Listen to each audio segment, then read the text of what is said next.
upper 60s as we get closer to about 10 o'clock tonight. Still not ruling out the chance for a few more showers. We'll have more on that severe threat coming up in just a few minutes, Will.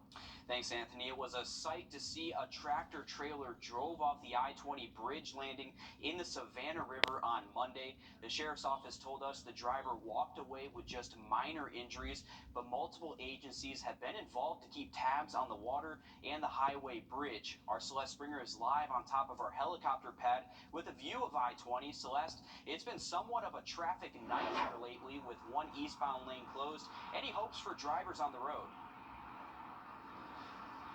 Well, Will, the hope is here. Thank goodness. The traffic going east is very clear out this direction. GDOT just announced that, like you said, both those lanes are open, which is such a blessing because if you were looking at that traffic yesterday, it was nasty. And as you said before, this has a lot of agencies that were involved. So while GDOT has been working to replace the guardrail, the Utilities Department and EDP have their own work to do. The Augusta Utilities Department says they had to shut down the canal just as a precaution to make sure the water was isolated.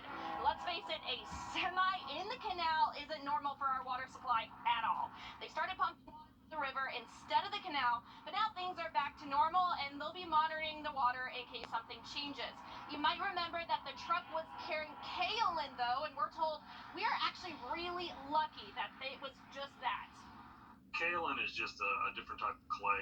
We have kaolin throughout the watershed, so it does show up. It's very, typically when you have a high concentration in one area, you can see it, and that raises concerns for people, but it's inert.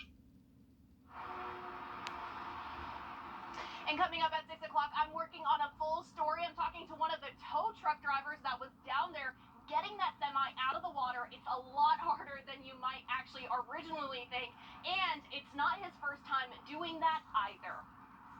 All right, thanks for that, Celeste, and thank you for keeping an eye on I-20 for us. Very glad those lanes are finally back open for us. Well, federal health